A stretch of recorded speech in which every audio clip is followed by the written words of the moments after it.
I'm going to talk about motor and social skill learning, but I really want to talk, jumping right into it, into sort of present initially this sort of high-level conceptual notion about what I'm going to talk about. And for that high-level conceptual notion, I'm going to show this slide of an amoeba. So why am I showing a slide of an amoeba? I'm showing a slide of an amoeba because we all learned in like 7th grade biology or so that the amoeba basically does one of two things, right? So here's this living creature, distinct from non-living creatures, obviously very different from ourselves. But there are core similarities that I want to emphasize, because the amoeba basically does one of two things. It senses a toxic substance in the environment and extends a pseudopod in the other direction, moving away from the toxic substance, or it senses a food substance in the environment and sends a pseudopod in that direction and envelops the food substance. And we learned that amoeba basically does these two things.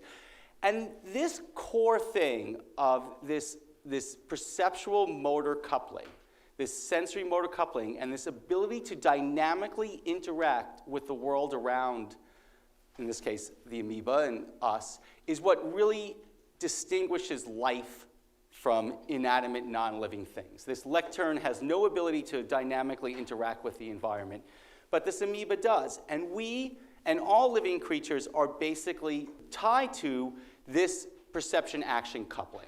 And this is what drives and underlies our everyday behavior, is that ability to perceive what's in the environment and then act upon what's in the environment. And now, obviously, what we are able to do beyond the amoeba is we're able to engage in much more complex behavior. And part of that is that we're able to map time, future in the past, to a much greater extent than the amoeba does, and therefore develop much more complex patterns of behavior.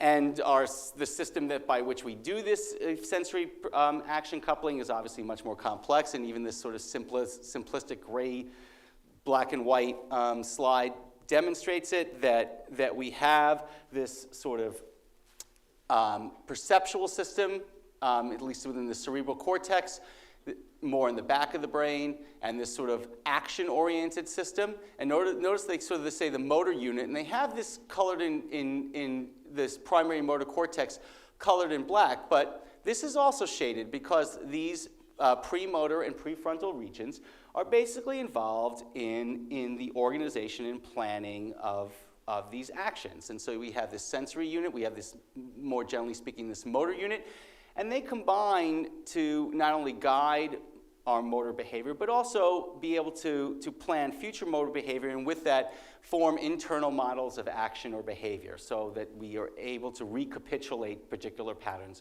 of behavior. So this is crucial. This sensory action coupling, perceptual action coupling, is of course crucial to learning a wide range of behaviors, ranging from simple motor actions to more complex behaviors. And of course, as I said, we engage in much more complex behaviors than the amoeba, but similarly, we reach for food substances, we get away from bad, dangerous things. We also use this motor behavior to engage in social behavior, as demonstrated here from Denver, actually, I believe, all those years ago. And what's more, our cognitive behavior is really, in large part, mapped on this kind of perception-action coupling. So Gary Kasparov here is playing chess, and he's thinking and strategizing what he's going to do, and so he's perceiving the pieces on the board, and what he's doing is he's sort of creating in his own mind these sort of series of actions, series of changes in what he's going to perceive and actions that could be in response to that, and then eventually, after probably hours, deciding on a move that he's going to make. So even these sort of higher level cognitive tasks that we engage in are dependent upon this sensory action coupling. Now, of course, it's more complicated, and even this is going to be overly simplistic. We have various sort of levels of hierarchy in terms of this kind of perception action coupling. We have primary motor, sensory cortex, short-range connectivity between those regions that are generally involved in sort of more immediate temporally speaking, more immediate coupling of perception and action. We have premotor systems with posterior cortical regions involved in sort of more long-range and somewhat more complex behaviors, sequencing and selecting particular actions and patterns, and then prefrontal, posterior cortical that are involved in organizing and planning more complex behaviors, such as I'm going to go to the store now and get a quart of milk. I can map in my mind the series of organized behavior and planning that I'm going to go through, and it's all a series of actions that I'm going to engage in based on these formed internal action models.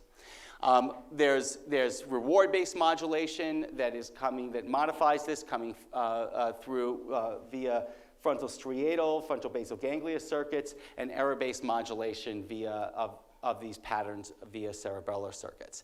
I'm not going to get into more detail on this, but I just want to sort of touch on sort of the general schema for this kind of formation of these internal action models of behavior. Now, in autism, I'm not ready to let go of my triangle yet. I mean, I don't know what to do. Do I form a square or a circle or something now that there's only two things? So this social interaction and communication has been combined, so I'm staying a little bit in DSM-4 here. The idea that there are these impairments in social interaction, communication, stereotype behaviors.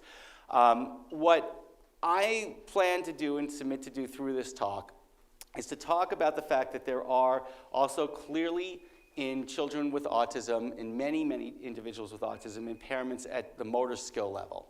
And then with that discuss how those patterns of motor skill impairment are interrelated with the core features of autism. And what's more, how there may be underlying abnormalities that contribute simultaneously to the impairments in motor skill deficits and the core features that we observe in autism. So the general outline is I'm going to talk about particular aspects of motor skill impairment in autism. I'm going to give a little bit of the punchline here with a focus particularly on impairments in imitation and praxis and more broadly in the ability to, with that and other skills, integrate visual information into guiding motor behavior. I'm going to talk about some imaging findings. I'm going to emphasize, if there's time, I'll talk about some anatomic imaging findings, but I particularly want to emphasize some recent exciting functional connectivity findings we have, and again, just to sort of hit the punchline, showing that there's decreases in visual motor connectivity in autism, and that this is correlated with symptom severity.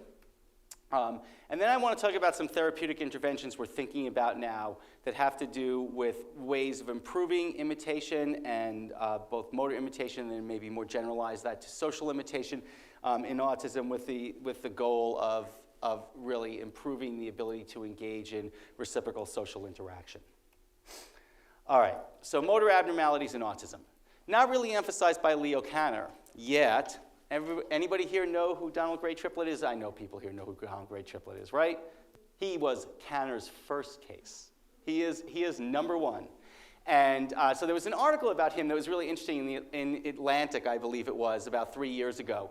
And it talked about this sort of day in the life with Donald Gray Triplett. And he lives in, or I think he's still alive, I'm not sure, down in Mississippi, in a small town. And it was very interesting. Those people, I know there's a lot of interest here in adult transition and all kinds of stuff. Of course there is. And there's a lot of interesting stuff in there about that and about how the community supports him and how he lives within the community. I recommend the article. It's definitely a good read. But one of the things that's really interesting, it talks about Donald Gray Triplett likes to go golfing quite a bit. And it talks about Donald Gray Triplett going golfing. And it talks about the very odd patterns of movements he has, how he sort of like walks onto the golf course in this sort of odd waddling gait, how he swings the club, and it talks about it. So I would submit that even, Leo Kanner's autism case number one, there was evidence, within that there are these motor impairments, while not emphasized. The other thing I want to sort of colloquially emphasize is that my experience as a child neurologist, and I think the experience of many parents and clinicians who work with children with autism, is that it's extremely common, if not almost ubiquitous, that you hear reports of problems with impaired development of motor skills at a fairly early age. It's interesting that it's not necessarily observed during the first year of life. Most of the time I hear that like children sit up on time and walk on time.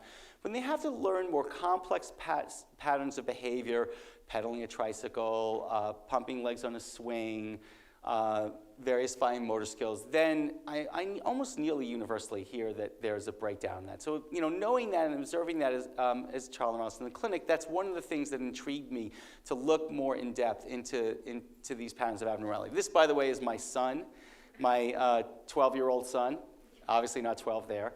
When he was 2.5, pedaling a tricycle, which is sort of why I put it up there. Plus, it's nice to show pictures of your kids, right? And it's interesting. I was talking to Sally Osinoff earlier, and I was talking about how Seth is kind of interesting. He's 12 years old, and Seth, well, he might mind me discussing this. I'm his dad, so I guess I can. He has some issues with learning disabilities, but interestingly, definitely not autism. And I will say that this child, from a very early age, imitated to a fault. He used to stand in front of the Wiggles at like a year of age and imitate everything they did on the screen. So the question could be raised then, that's fine. It's interesting that they have these patterns, but why focus on this? Why study motor function in autism? What's the advantage? Why not just focus on the social function? Well, I would submit, and I think that I'm hopefully going to convince you through much of the discussion in this talk, that motor signs can serve as markers for deficits in parallel systems important for the development of socialization, communication, and other higher order behaviors. I talked about, with my amoeba example and then showing some outlining some circuitry in the brain, that there are these sort of parallel systems that are important for various hierarchical representations of actions that are necessary to everything from very simple behaviors to more complex behaviors.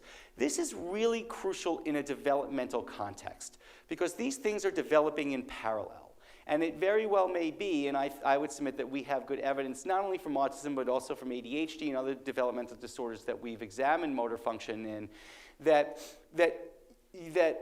the abnormalities you see at the motor level are neighborhood signs, so to speak, are parallel to the deficits that you see in social and communication. And therefore, that we can get a handle on what's going on within these higher order systems by looking at the motor system. And why is, and I want to say just sort of briefly, just sort of shout out these sort of various notions of embodied cognition, simulation, and active mind, motor theories of social cognition, that have all sort of emphasized these general notions of that we build these cognitive and behavioral constructs on these sort of these motor systems or more precisely perceptual motor coupling. So this question could still be asked, well, okay, but that's nice, but why still focus on the motor system? What's the advantage of looking at the motor system? So what I would submit is that the anatomic and physiologic basis of motor function is well understood, well beyond what we understand for these higher order social and communicative and cognitive functions. And so we can get a handle on exactly what's going on at the physiologic level much easier by looking at motor systems than we can looking at other systems. Furthermore, motor examination offers an ease and precision not achievable in examination of complex behavior. And what I mean by that is, yes, you could always come up with very reliable metrics of various social behaviors, but the validity, the ability to tie these metrics directly to physiologic function is much greater when looking at the motor system. Furthermore, differences can be detected at very early ages in infancy, and there's been evidence that it can be important predictors of outcome within children with autism. And it serves, therefore, as a powerful approach for examining brain behavior correlations and give us an ability to better understand the nature of the behavioral impairments, the brain basis, and effective therapeutic interventions. All right, so let's start to get into some specific discussion. So there's certainly been a number of studies, including our own, that have looked at sort of motor batteries, that have looked at sort of assessments in a very general sense of various aspects of basic motor control: gait, posture, balance, speed, coordination. We have contributed to that. We had a paper in 2006, was the first paper we reported. We use this battery called the PAN-S that my mentor Martha Denkla developed. It assesses all these various functions. It scores them. And we found, sure enough, that children with autism, and by the way, we divided high-functioning autism and Asperger's syndrome, and we found similar impairments across the two. And we found those impairments in children with autism compared to typically developing children. I do want to pause a second to say, nearly all of what I'm going to discuss is going to focus on examining these functions and brain correlates in children with high-functioning autism and Asperger's syndrome, if you still call it that, and in school-age children, prepubertal ages 8 through 12. The reasons for this are that we were better able to examine these things in detail in that population. I would also submit that it's certainly crucial to examine, while it's certainly crucial to examine this in a broader range of children with autism, in that population there is some specificity to the nature of the deficit, in that there is this specific impairment in many of them that's not, there's comorbidities and things, but it's particular dysfunction in the autism spectrum. In that study that I said in 2006, we actually even found that the sensitivity and specificity in distinguishing autism in typically developing children based on this motor battery was quite high. And so you have a receiver operating curve here, which demonstrates that, but this was something where we looked at the sensitivity and specificity of distinguishing children with autism from typically developing children. How is this necessarily for distinguishing children with other developmental disorders? Well, I'll tell you that we have a paper in 2012 that we published where we looked at children with ADHD who certainly also have quite oftenly reported to have motor impairments. And we used this PAN-S battery and looked at children with autism, children with ADHD, and typically developing children. Now, the children with ADHD don't perform, in this battery, higher scores or worse performance. The children with ADHD don't perform as poorly as the children with autism. But at least in this sample of 24 children in each group, we found that both the autism children and the children with ADHD performed worse than the typically developing children. There was no, at least in this sample, significant difference between ADHD and autism. Larger samples, we'd probably see that. But the point is that at least as far as looking sort of this overall basic motor control, there seems to be some lack of specificity. However, people have started to look, including ourselves, at more specific motor impairments. I want to mention a few here that have examined basic motor control, and then I'm going to get into some more detail on looking at more complex motor actions. So people have looked at, for instance, reaction time, doing various tasks in children with autism. And generally slower and more variable. That's a fairly consistent finding across studies, particularly the higher variability. But again, there are similar findings in children with ADHD with regard to looking at reaction times. As just one example of another developmental disorder in which there's motor dysfunction.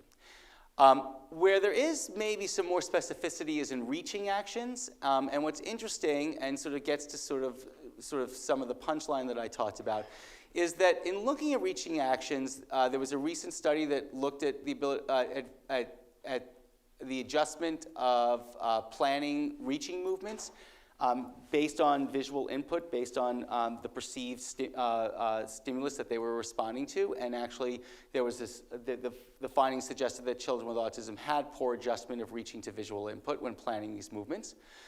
In addition, for reach to grasp, there was a decreased interference of visual distractors during reach to grasp in children with autism, suggesting that visual input is not affecting their reach to grasp visual interference as much as typically developing children. And also a finding from a decade or more ago that's suggesting that reaching and grasping are uncoupled. And the coupling of reaching and grasping is dependent upon the visual input. If I close my eyes and I try to grasp something, I don't have that sort of opening of my hand in advance to reach to get the object, except for the extent of which I have visual memory of it. I have to sort of touch it and then and then open my hand. So reaching and grasping, there's actually a nice review article on this in Frontiers of Neuroscience about a month or two ago on reaching and grasping and how vision is necessary to the coupling of those two movements. And it was found to be uncoupled, actually, in the previous study. What I want to focus a little bit more on in the coming minutes is talking about some examination that we've done of impaired skilled motor performance and that other people have done of skilled motor performance.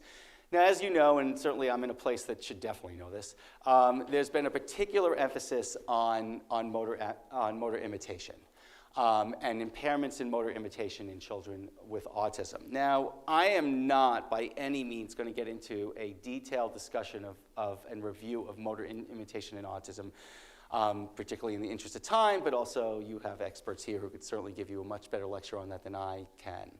But just generally, I want to sort of talk about the fact that imitation's been examined, looking at sort of spontaneous imitation, looking at mimicry and emulation.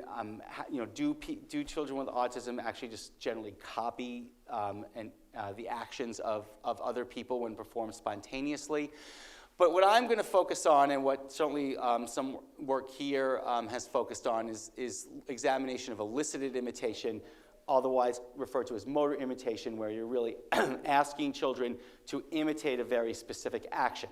And sometimes this has been referred to as, when doing this with meaningless gestures, which this kind of is here, as true imitation. There have been a number of findings, of consistent findings of impaired imitation of non-meaningful gestures, as well as, for that matter, meaningful gestures. In autism, I am listing a number of them up there, but this has been a fairly consistent finding over decades now. So the neurologic basis of imitation rests in, again, this sort of coupling of visual input with motor action. And at the center of all this, and crucial to all of this, is connection between inferior parietal regions, thought to be important, and particularly in the left hemisphere, thought to be important for the representations of the perceptual, sort of the higher order representations that are coming from visual input of the spatial and temporal characteristics of the movement. And coupling that with motor systems that are important for planning and sequencing the actual actions, which then signal the primary motor cortex, which then triggers the action. So yes, this has been emphasized as in imitation work and sort of has been, sort of now referred to often as the mirror neuron system. However, this is a system that was discussed long before these notions of mirror neuron. And it is, understood that this mirror neuron system is really embedded within a more general fundamental visual motor processing stream necessary to translating visual input into motor outputs. And so this is, and for one, and in particular, that this very system, this very connections between the inferior parietal and premotor systems has been emphasized for decades in study of praxis. So praxis, this impaired ability to perform skilled motor actions, including learned skilled motor actions, such as commutative gestures, which are referred to as intransitive. So that's something like Waldo there, waving goodbye, as well as transitive tool use gestures. Here's a lefty using a hammer, are examined, and in people who have dyspraxia, they have impairment in the ability to perform these kind of skilled actions. It's generally assessed by looking at their ability to perform these gestures to command with imitation and with the actual tool use. Some of the data that I'm going to show you over the next few minutes, what we do when we do this is we videotape the children performing these actions, and we do very detailed coding of the specific error types that they make.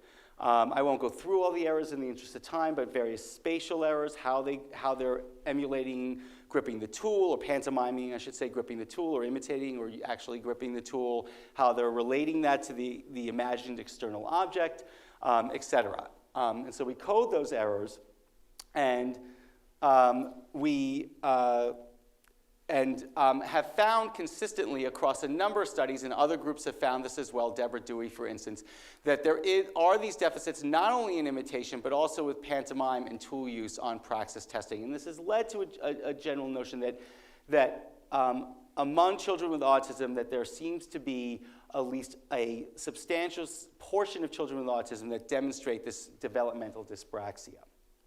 So as an example here, here's sort of an example of the kind of thing we do where we're asking the child to perform a gesture to command. So here's a typically developing child, and we're asking him to demonstrate how to erase a chalkboard. And there he goes, doing just fine. And here's the child with autism. You'll see that he does a body part for tool error.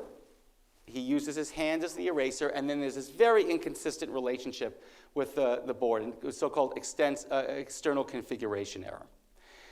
We also do meaningless gestures, and so we have them imitate these actual actions. We'll do things like hammering nail and erasing chalkboard. We have them imitate these kind of meaningless gestures as well, this voguing maneuver, so that this typically developing child is doing just fine. And you'll see in the same child with autism that there's sort of this complete breakdown of the ability to imitate this gesture.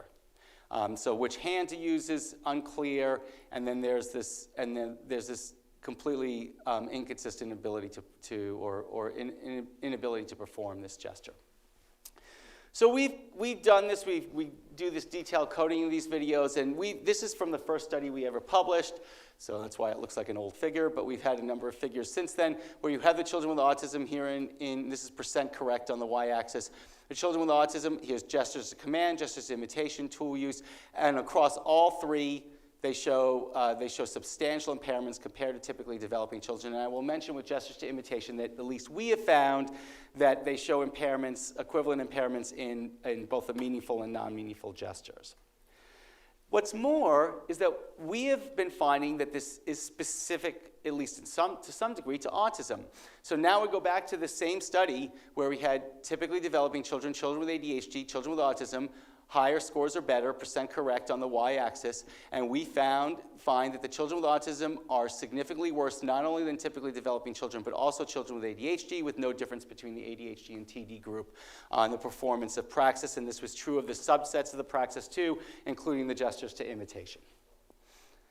So it suggests that this sort of model that if there are these problems with learning these skill gestures, that in autism, there may be a problem more broadly with learning skills, various skill gestures, including the skill gestures necessary to engage in social interactions. After all, we call them social skills. We don't call them social facts.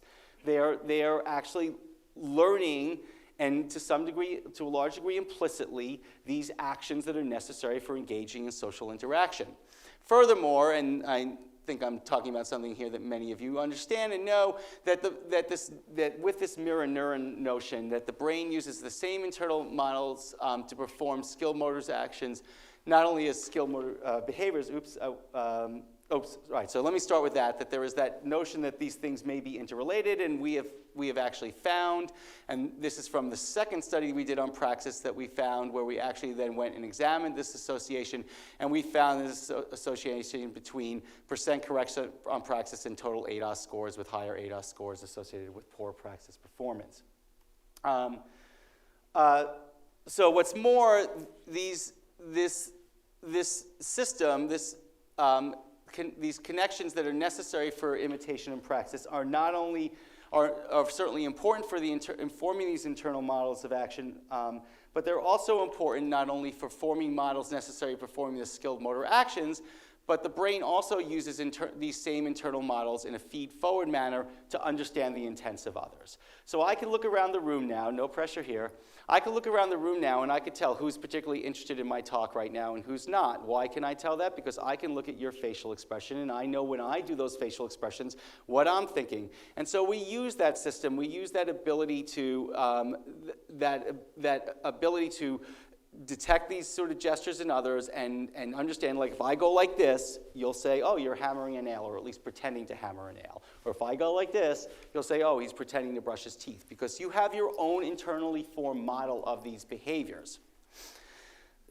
So that these formation of these internal models of actions is not only crucial for performing actions, but understanding other people's actions.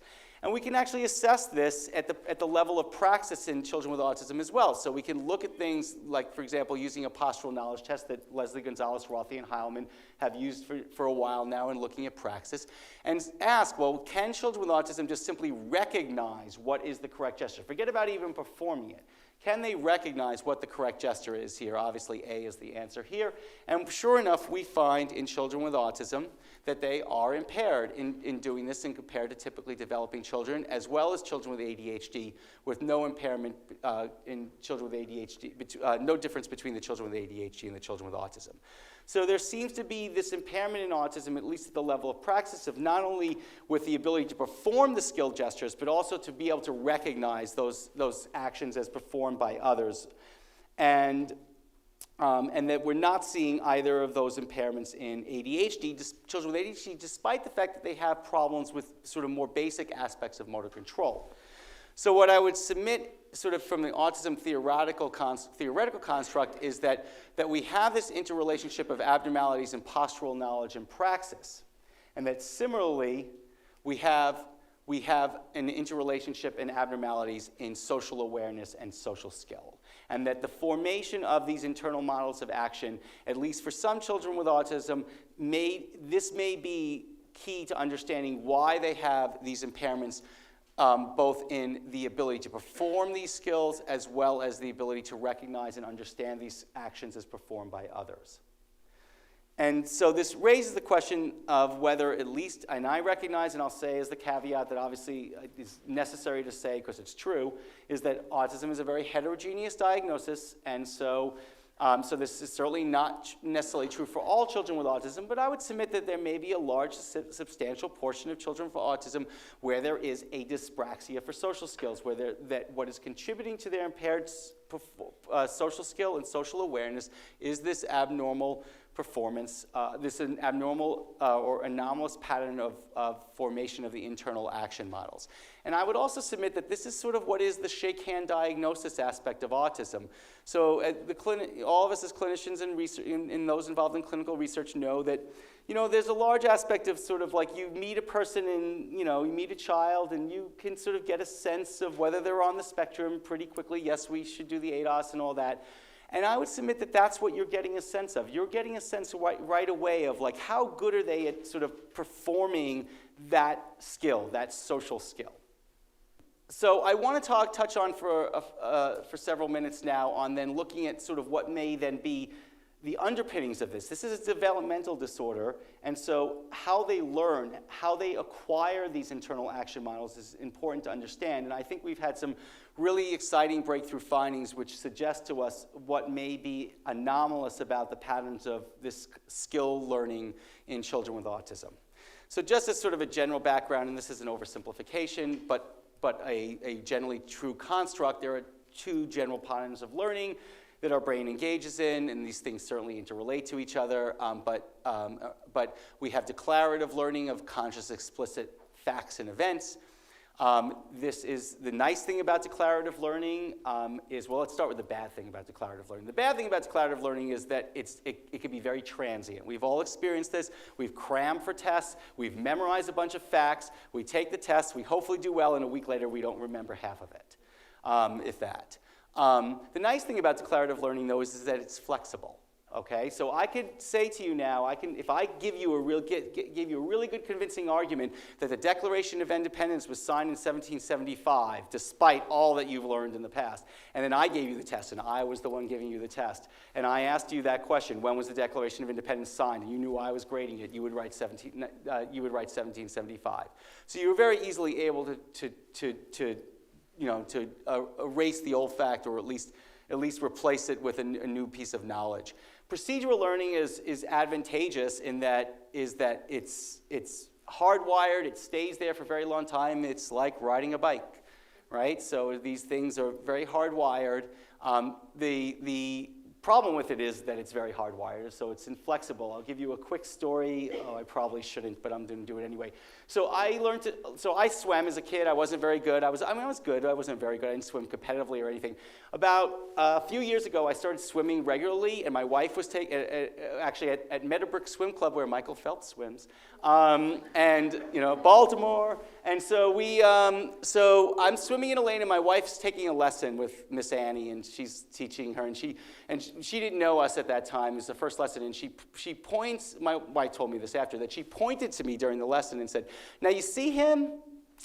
Yeah, terrible. Don't swim like him. He's like, And what happened? I then actually started taking lessons with Miss Annie, and as everybody calls her, she's like 55 years old. Anyway, so so Miss Annie and I. It took me a while, but I did reform that pattern, and I'm actually a much better swimmer now. But it took a while. It takes a while to reform that. Okay, so procedural learning is social skills. So I would again submit first of all that they are social skills and not social facts, and that what people are learning and children are learning are to execute a series of complex movements and gestures.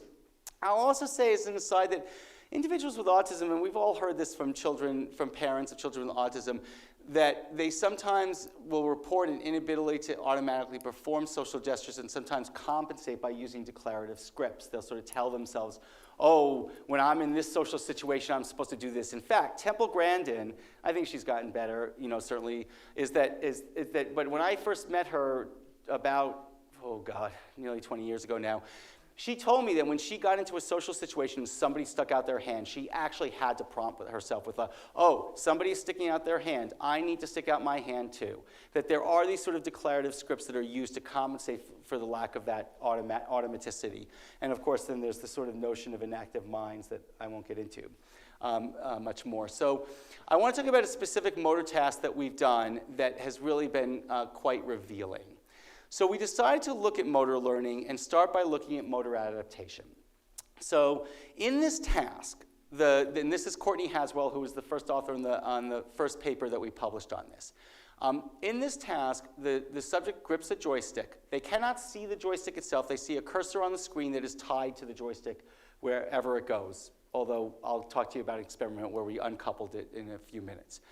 So what happens is that you see this cursor, and we made a game out of it and said that, okay, you have to catch these animals. They've escaped from the zoo, and you have to go catch them. And so the subject moves, and first they just sort of learn to sort of move to the target and hit the target in a sort of timely fashion, and then it lights up, and they know that they hit it in a timely fashion. But then what we start doing is we start perturbing the arm via the joystick. So they're reaching towards the target. And then what happens is they get perturbed. They get pushed to the side, exactly perpendicular to the plane that they're reaching. Okay? And in this experiment, they did it initially in the left workspace. Okay? And they're getting pushed to the side. And they then have to learn to compensate for that. Okay? So they have to learn to adapt their movement to compensate for that perturbation. And so what we looked at initially was just sort of the adaptation rate. And children with autism generally adapt fine, and we eventually also looked at children with ADHD, and this is sort of from a follow-up paper, but you see, here's the initial perturbation, here's sort of the after several trials, and here's after a bunch of trials. And you could see that they gradually learn to sort of compensate, and you see very similar patterns, and the learning is intact and generally intact in children with autism, although a little bit slower.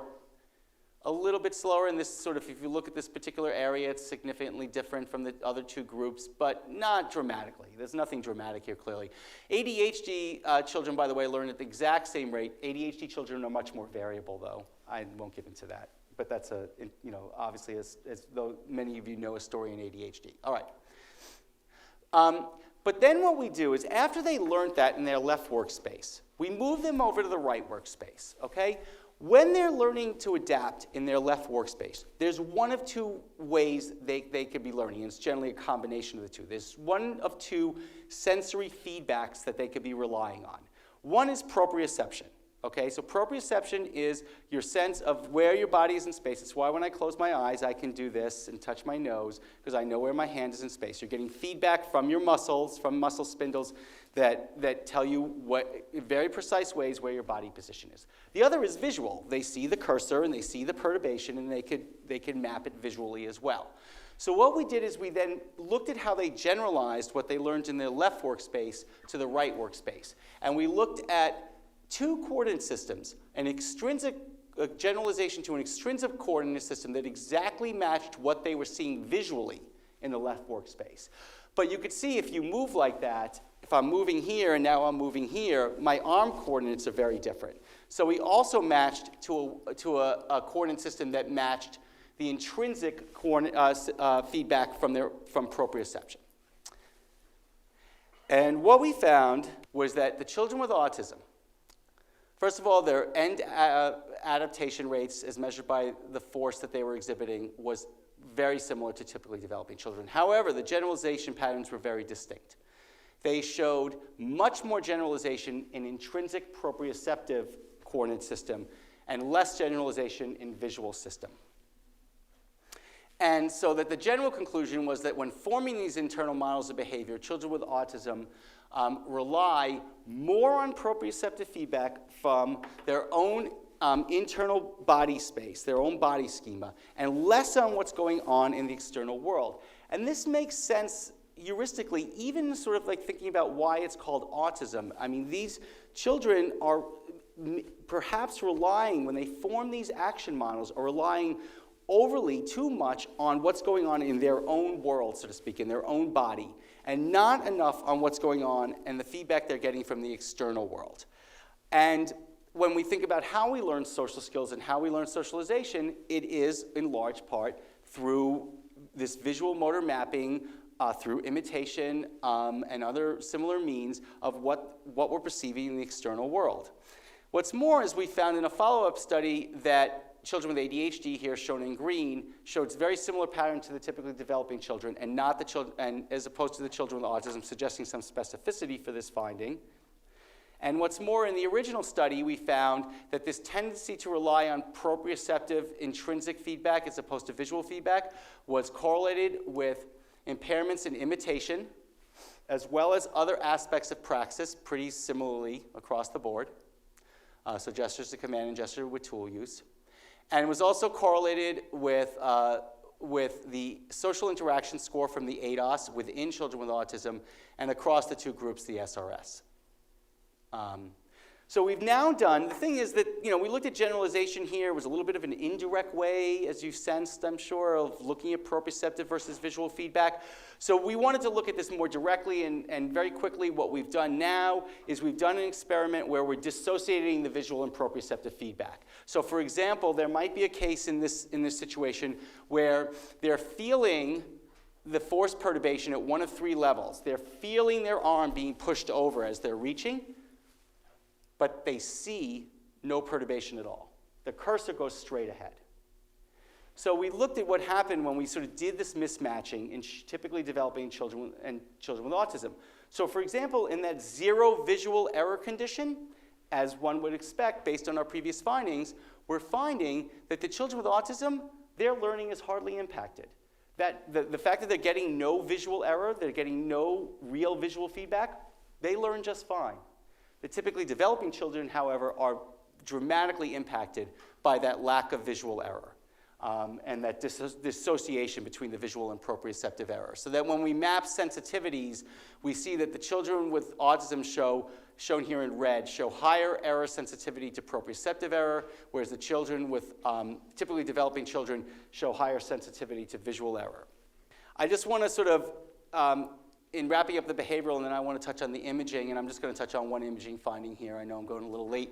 That there are, that as I mentioned, that there are some of these findings from reach to grasp that suggest abnormalities in use of visual feedback as well to guide motor behavior. I will also say that Wyatt and Craig, and we have a paper now that's reviewed once, it looks good, we're going back in soon, that shows when we look at a series of skills that children with autism have to engage in, we use the motor ABC, the MAVC, catching is something that particularly distinguishes children impairments in catching from not only typically developing children, but children with ADHD.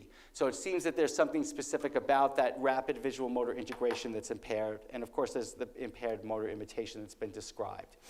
So the interim conclusions from the behavior is that autism seems to be associated with anomalous patterns of motor development, with dyspraxia, imitation, and visual motor integration impairments.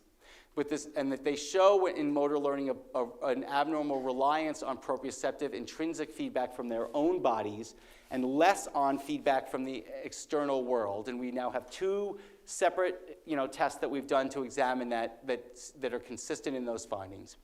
And that this bias towards proprioceptive-based learning and the tendency to discount visual feedback is associated with autism impairments in not only motor function, but also social function. So where do we go from here? We want to look at heterogeneity. We want to, of course, so we want to look at a broader phenotype and also and potentially look at genotypic associations as well. So what are the potential specific clinical features associated with these impairments? Are there genotypic associations? Are we going to see this impairment in a broader range of children? We also, one thing that has not been adequately examined, and I think that this is recognized by a number of you, is that there really hasn't been good examination of the impairments in motor and social imitation and how closely those things are tied. And then of course, what are the neurologic underpinnings and the therapeutic implications? All right, let me talk about one really exciting finding that we have just coming out now that we just submitted this paper. Looking at functional connectivity patterns in autism. So functional connectivity refers to the common, it's done, you use fMRI, you look at the time courses of within particular regions of the brain, how the signal changes over time, and then you look at where there's commonalities in those patterns of signal change. And for regions where there's commonality, those regions are considered to be functionally connected. So the signal patterns are fluctuating in a similar way, they're considered to be functionally connected. If they're not considered to be functionally connected. So we wanted to ask, and use this method in a very hypothesis-driven way, to ask the question, do children with autism show decreased visual motor connectivity? Is decreased visual motor connectivity associated with motor and social skill impairment? And can we enhance visual motor connectivity and in doing so improve social skills with autism? So I'm going to talk about the first two questions, and the third question is something we have to move to in the future. I'm a South Park fan. They made these slides for me, my fellows, but I won't, in the interest of time, get too much into sort of this notion. When people do functional connectivity analysis, the most common method of doing it is something called seed-based analysis. You actually pick particular regions in the brain, you identify them in everybody's brain, every subject's brain, and then you look at the connectivity patterns. The problem with seed-based, we use it plenty, but just to talk about its limitations is that it can be hard to identify those particular regions, and the exact localization of a particular region may be variable, extremely variable from one subject to another. So there is this other approach called independent component analysis, and so this is sort of the cocktail party problem is sort of how to dissociate different people's speech patterns in a cocktail party, is sort of independent components can be used for that. But basically, the way the method works is that we look at the time courses, and we just sort of let the data speak for itself and generate components that are described in spatial maps where the time courses are naturally falling out, that they're similar. I should mention, I did not mention, that this is functional connectivity that we're looking in resting state fMRI. One of the things we want to do in the future, and I'll mention that, is look at task-based and look at these differences in task-based. But here we're looking at resting state fMRI. The children are lying still in the scanner, eyes open, staring at a crosshair. Okay. So this study, we had 50 children with autism, 50 TD children, very nicely matched on all sorts of things. When we pulled out the components, I won't get into the methods that identify the best way of identifying the number of components. We identified 53 components. A third of those are actually noise. But then looking at the patterns, the spatial maps, we identified 2 specific motor components and 3 visual components. And they're sort of demonstrated here. In red and blue, we have the motor component. We have a more ventral motor component. You can see there's also aspects of thalamic striatal as well as cerebellar. There's also a more dorsal motor component where there's also a cerebellar aspect to this. And then we have hierarchically three visual components. So 1, 2, 3 that sort of hierarchically are sort of more basic, moderate, and sort of higher order visual components. When we look at the associations between those two, and so here's sort of showing all the data with all the points, so I'm showing you all the work here, we find one in particular that is dissociated between children with autism, and this is the actually higher order visual component, with this ventral motor component. And what's interesting is this is sort of most akin to sort of the regions that have been emphasized in motor imitation and praxis. When we corrected for multiple comparisons, 6 years, strict Bonferroni correction, we still find a very robust difference between autism and typically developing children in this visual motor connectivity. Furthermore, what we find is that this is, and I talked about this earlier briefly, is that we find a fairly robust association with measures of this social responsiveness scale, measure of autism phenotype severity. We'd see no association in the typically developing, but as you can see, they all have very low scores. So we see this fairly robust association with lower visual motor connectivity being associated with higher or more impairment on the SRS. And what's more, when we look at the individual scales, we see this pretty ubiquitous association. So this was not driven by one particular aspect. We see that we see at least a trend level association with all of these subscales from the SRS that are all then contributing to the overall association. Now, what's also interesting is that when we look at praxis and imitation, and they're similar for both, I'll show the imitation graph, but basically it's very similar. We find this association where more visual motor connectivity is associated with better praxis at fairly robust levels, but only in the typically developing children. So it suggests that as part of normal development, this visual motor connectivity may be crucial to learning these skills in children with autism and imitating these actions in children with autism. In typically developing children. But in children with autism, it may be that there's a breakdown in the system, and therefore they have to rely on other means in order to acquire these skills. So we have these general conclusions, asking the question, is the anomalous pattern of motor control and learning autism associated with abnormal patterns of neuroconnectivity?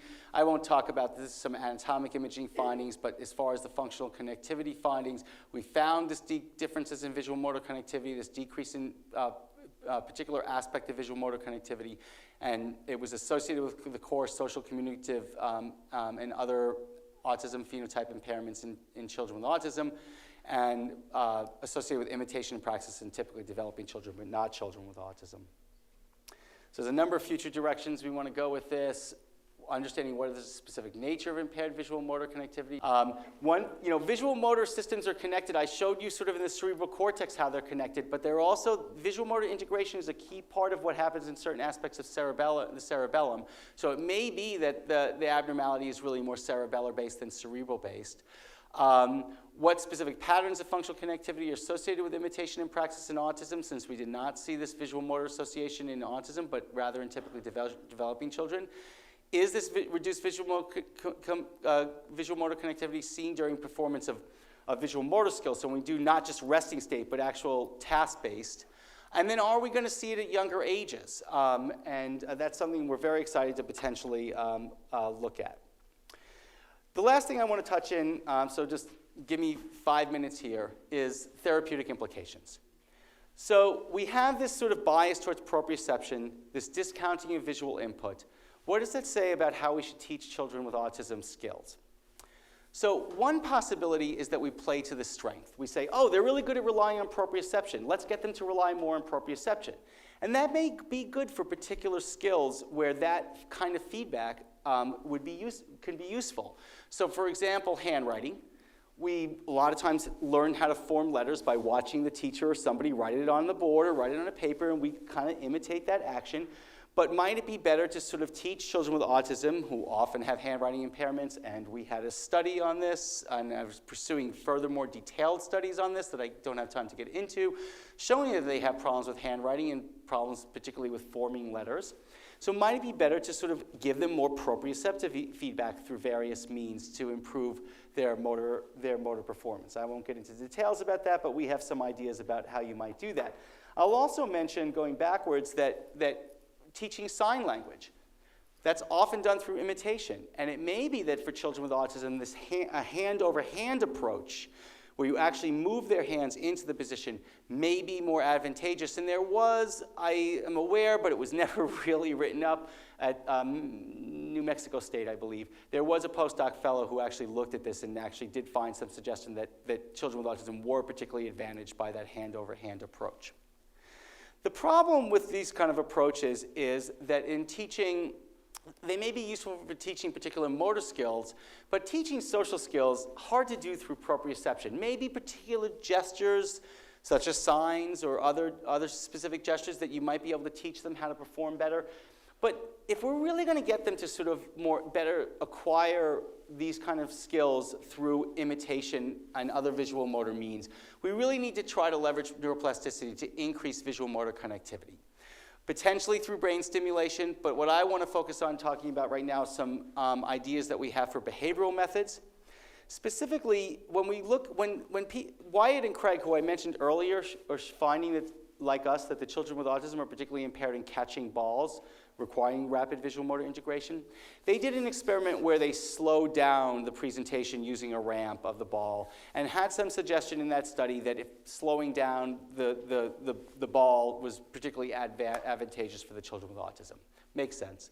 So we wonder if we could slow down the visual presentation, might they better be able to imitate? And then what we can do is we could do a graduated approach where we speed things up and see if we can get them to imitate better. So what we're thinking about doing now is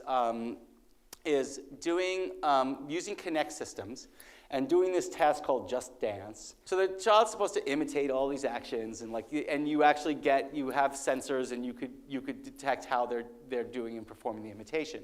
So what if we now can do something where we really slow it down and see if we can get the children, and they'll like this because they're doing better, they're getting rewarded for their better performance, and we can slow it down and see if we can get them to start to imitate better.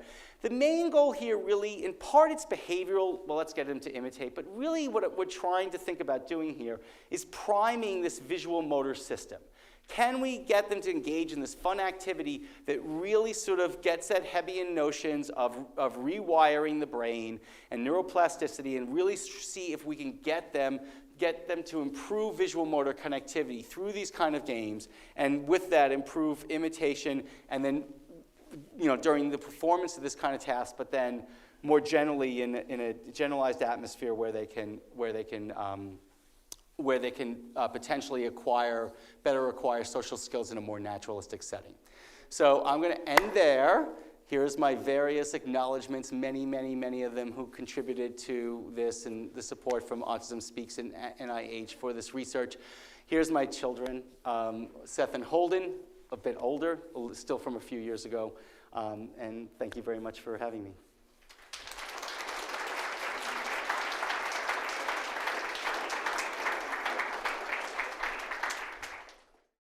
The UC Davis Mind Institute was created in 1998 with a promise to find cures for neurodevelopmental disorders. Every day, our physicians and researchers come closer to fulfilling that promise. Their groundbreaking research on autism, Fragile X syndrome, chromosome 22q11.2 deletion syndrome, ADHD, and other brain disorders are helping children achieve their fullest potential. Please visit our website to find out more about current studies, upcoming events, and how you can help make a difference.